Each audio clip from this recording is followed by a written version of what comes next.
Buenos días, muy buenos días, amigas y amigos de Domingo sin Estrés. Hoy es domingo 2 de abril, domingo de Ramos, previo al domingo de Resurrección de la Semana Santa.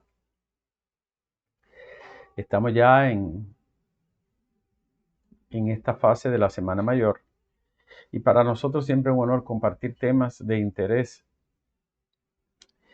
y que tienen atención por el conocimiento y por la reflexión.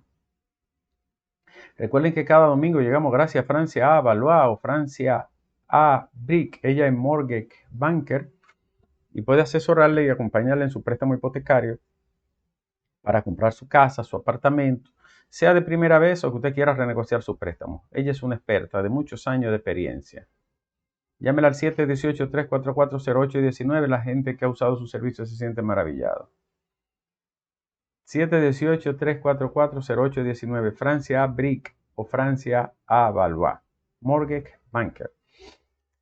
Y gracias a nuestros amigos de la cooperativa Vega Real, que como todos saben está comprometida con la protección de los recursos naturales y la defensa de sus afiliados, 40 años al servicio de la nación. La cooperativa Vega Real es una marca país y un ejemplo nacional. Señores, el tema que he elegido hoy es una temática que es de carácter, vamos a decir, público, tiene unas connotaciones mediáticas, pero envuelve a seres humanos, que es lo que importa. La destacada, reconocida, agradable, afable, grácil, comunicadora, presentadora, coaching, Tania Báez, ha dado unas declaraciones que ha generado muchas respuestas de todo tipo.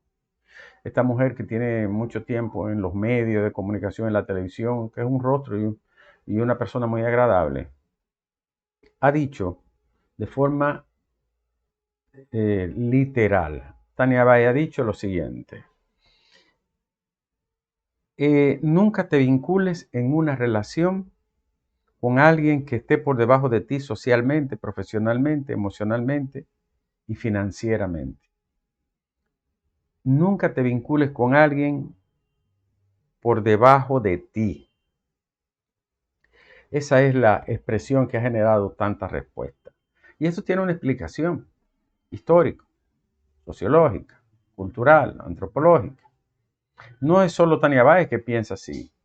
Y no lo ha dicho quizá como una manera despectiva, ni de zaherir o agredir a alguien por su condición social, económica, material. Lo ha dicho como una expresión de la cultura. Fíjense que antiguamente, y no solo antiguamente, todavía se practica y en muchos países tiene mucho más fuerza esto, que las madres y los padres escogían los novios a las muchachas, a los esposos y en algunos casos las esposas a sus hijos.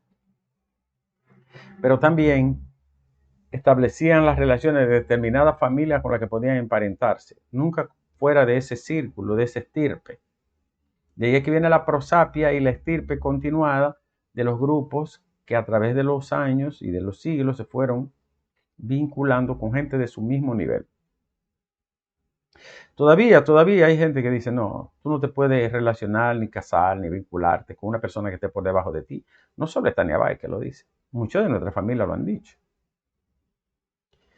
Y hemos tenido experiencia incluso en relaciones de personas. Yo tuve una novia en la juventud que su familia era adinerada y bien posicionada. Y ella me dijo claro que su familia no veía eso con buenos ojos y que eso se tenía que acabar más temprano que tarde.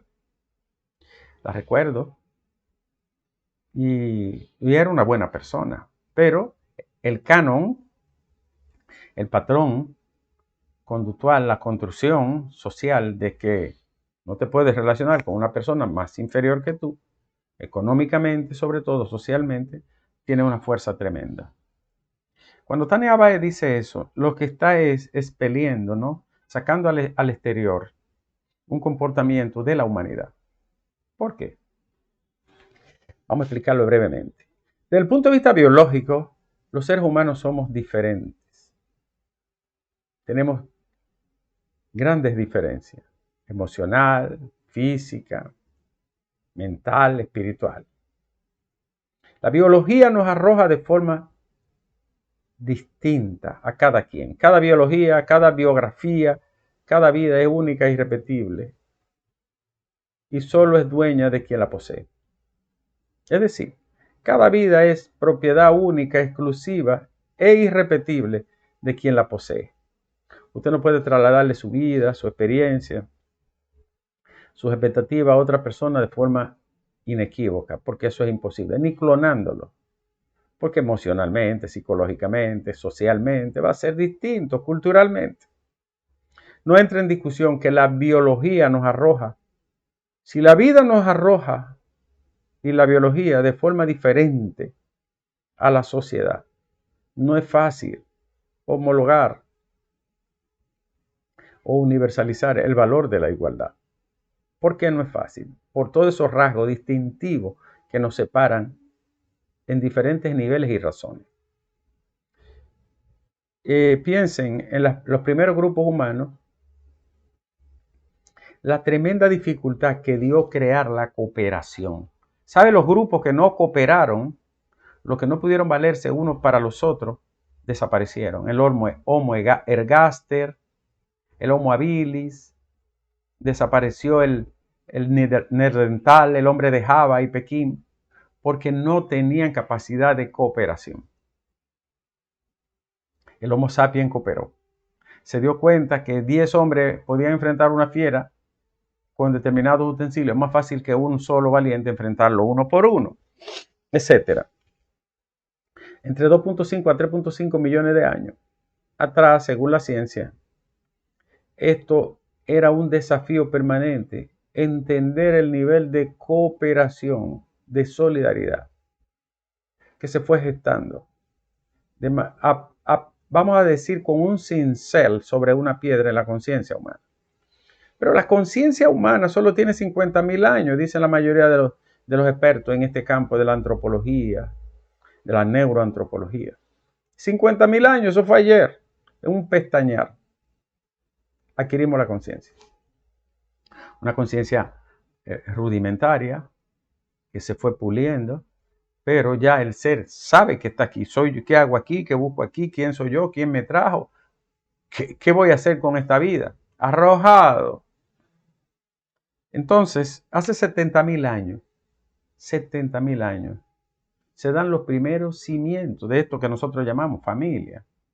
Se juntan los grupos, mantienen ciertos niveles de consanguinidad de una manera muy cerrada, en círculos que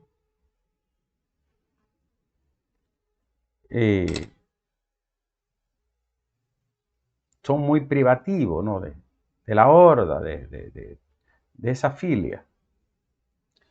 En antropología hay dos aspectos que son clave para la sobrevivencia de la familia: el apego y la empatía.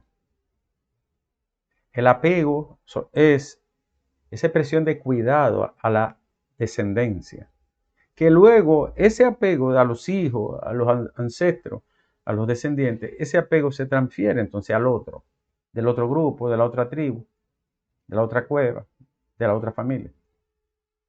Y ya no es un apego como tal, ya es una condición empática, empatía, que es como ponerse en el lugar del otro, como se dice comúnmente. Desde el punto de vista social, la historia registra muchos episodios. Yo quiero resumir el del Imperio Romano, porque fue una construcción jurídica, cultural, política, geográfica, espiritual en el mundo occidental.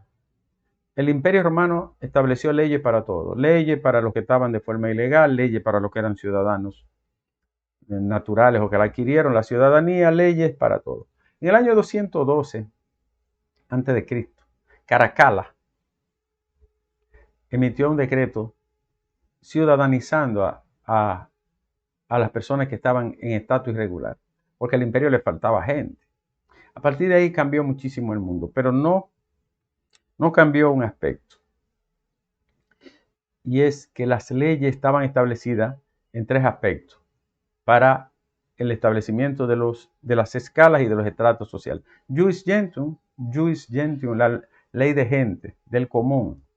Jus civile, ley civil o derecho civil, y otras leyes que eran para los no ciudadanos y los que no formaban parte del entramado social. Es decir, que ellos legislaron para todo. Y como ustedes saben, el derecho nuestro es de un tronco romano, profundamente.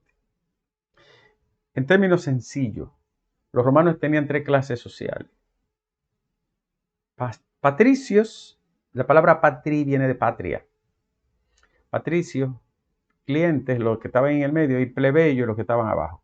Pero debajo de esas 2 clasificaciones habían 2 niveles totalmente excluidos: homo sacer y peregrini. De ahí viene la palabra peregrino, los que andan por los caminos, peregrinando sin rumbo, porque no tenían asiento, hogar, no tenían domus. Domus significa casa, hogar, que en griego es oikos. Oikos significa hogar, de ahí que viene la palabra ecología. Oikeiosis es familiaridad, pertenencia, cercanía. Oikeiosis, de oikos. En fin, estos grupos para los romanos era una escala. Los patricios, se sabe, los adinerados, los que mandaban; la clase media, vamos a decir lo que serían los términos medios: alfareros, artesanos, constructores, etc., comerciantes. Y la plebe, el pueblo, plebis, que quiere decir mambla, que quiere decir tierra. Por eso es que en la Edad Media se hereda el siervo pegado a la tierra. En esa clasificación habían, en la parte alta de la estratificación social, estaban los optimates y los gentlewomen, que eran como optimates, como su nombre lo dice, eran figuras de primera, como yo dije ayer en un comentario, la crema de la crema, la alta nobleza. Señores, cuando el imperio se derrumba, el único órgano que tenía poder para seguir organizando la sociedad era la iglesia. ¿Por qué? Porque la iglesia tenía todas sus estructuras en la misma base del imperio, sobre todo después del año 312 y después de Constantino, 313, 326, que termina convirtiendo el cristianismo no como la religión oficial. Y Teodosio, que divide el imperio, Teodosio, y que juega un papel determinante en los edictos y en toda esta cosa, ¿no?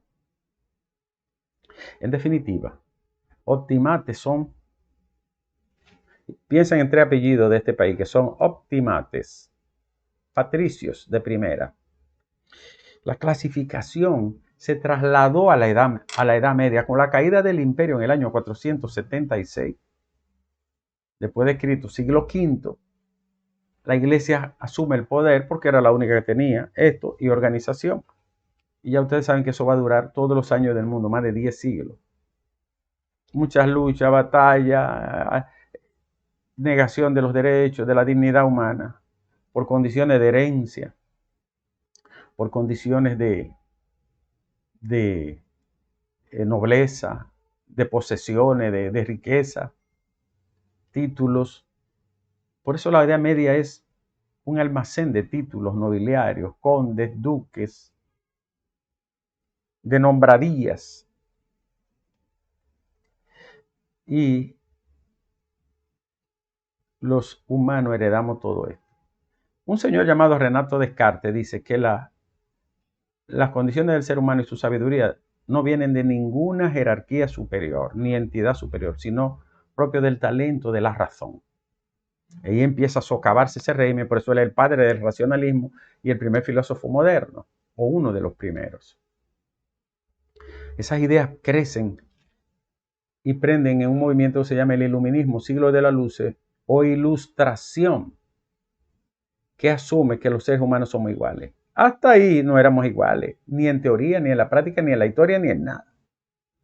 Y entonces, como esto es un resumen muy apretado y se me quedan muchas cosas, lo que quiero decir es que la llegada del siglo de la luz, del enciclopedismo, de la razón, de la Revolución Americana y sobre todo de la más grande revolución, la francesa, sienta la base de que todos los hombres son igual ante Dios y ante las leyes, igual en naturaleza, origen, Y ahí viene el respeto de la dignidad humana, que ya Immanuel Kant había categorizado como un imperativo supremo, entre otros. En fin, la historia de la inferioridad se llama la historia de la exclusión humana, de que unos seres son más inferiores que otros. La mayoría de todas las personas que nos antecedieron todos los siglos atrás, antes de este siglo, vivieron en condiciones mucho más excluidas,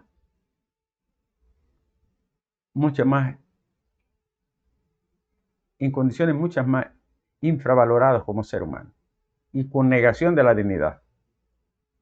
La conquista de la dignidad humana como piedra angular de los derechos y del reconocimiento de que todos somos iguales ante Dios y ante la ley es la batalla más grande que ha tenido la humanidad.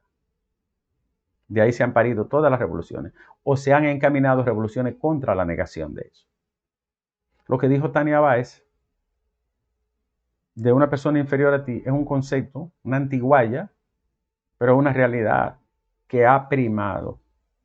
Estamos viviendo el periodo de la historia humana donde menos exclusión hay, donde menos se te rechaza por tu condición social, racial, económica, espiritual, por tu creencia, etc. Pero todo lo otro han sido ríos y océanos de sangre para afianzar la dignidad, el respeto a los demás sin importar su condición. Se dieron grandes momentos y sucesos. Por ejemplo, una de las cuestiones que tuvo un gran impacto en nuestras leyes para excluir, para sacar, para invisibilizar es las famosas leyes de los pueblos cátaros y albigenses. Eso es el llamado mediodía francés, en Languedoc. Ahí empezaron las grandes exclusiones que lo inició la iglesia, tasando quiénes sí, quiénes no. Y ahí metieron a los herejes, impíos, heretas, los homosexuales, las mujeres que se casaban sin, que no era por la iglesia, los matrimonios irregulares, los que tenían defecto físico. Todo eso se echó a un lado. Para entonces sacar a la gente normales, es decir, a los que sí tenían valor, según ellos. Eso tuvo una marca profunda que todavía tiene huella. Ni hablar de lo que significó el nacionalsocialismo de Hitler y todo su amparo en razón de un viejo precepto de que hay vidas que no son dignas de ser vividas, como dijeron los romanos con respecto al homo sacer. Homo sacer es una persona que no tiene razón para vivir, que nadie se la debe de reconocer, que no importa, como si fuera una piedra, una cosa, un polvo del camino. Y ya ustedes saben todo lo que ha significado el racismo, la persecución de los judíos, por ejemplo, la negación de los derechos de las mujeres por tantos años, siglos. Y todo esto no es más que una concesión de la inferioridad de determinados seres humanos. Ni hablar de lo que hacía Esparta. En Esparta todo niño que nacía con una característica física que se considerara inferioridad, que fue lo que quisieron practicar los alemanes durante un tiempo, que encaminaron la Segunda Guerra Mundial mediante el nacionalsocialismo de Hitler. En fin, lo dicho por nuestra querida Tania es una realidad social y antropológica. Claro, que cada vez tiene menos fuerza, pero que sigue vigente. Tiene menos fuerza, pero sigue vigente. Cualquier persona quiere que su hijo o su hija se case en el interior de su alma con una persona que sea buena, humilde, preparada, de buena familia. Y si tiene un patrimonio y unos chelitos, mejor, ¿verdad que sí? No debe de ser así, pero es un deber ser que todavía está en reconstrucción y en lucha. Para limitar toda esa exclusión, hubo que inventar el principio de igualdad, jurídicamente hablando, en la ley, en la cultura, de que todos somos iguales. Es un invento puramente humano, que derrumbó siglos de primacía, de la exclusión y de la invisibilización de los otros. Finalmente, Levi-Strauss es un antropólogo, Claude Levi-Strauss, muy famoso, quizá el padre de la antropología postestructuralista y estructuralista, un genio, vivió casi 100 años. Él dice que hay 3 formas de excluir al ser humano. La manera hémica, expulsándolo. La manera fágica, tragándote él con todo para que no quede nada, borrarle todo, como la colonización en el Caribe, por ejemplo. Y también la manera de invisibilización, que es que aunque esté ahí, tú no vales. Como pasó con los negros en Estados Unidos, por ejemplo, y en muchos países que aplicaron la esclavitud y la explotación de las personas por su color y su procedencia. Gracias a Dios, es una batalla que está siempre permanente, pero que se está ganando. Gracias a ustedes por acompañarnos en este Domingo sin Estrés sobre qué es la inferioridad humana. Ese concepto tan distorsionado, tan retorcido, tan hiriente, pero que todavía está vigente en muchas mentalidades. Así finalizamos este Domingo sin Estrés de hoy, Domingo de Ramos. Gracias Francia Valois o Francia Brick, ella es Mortgage Banker. Llame al 718-344-0819 y le puede asesorar en su préstamo hipotecario. Es una excelente consejera. Y gracias a la cooperativa Vega Real, que es una marca país y un ejemplo nacional. Nos vemos mañana lunes si Dios lo permite.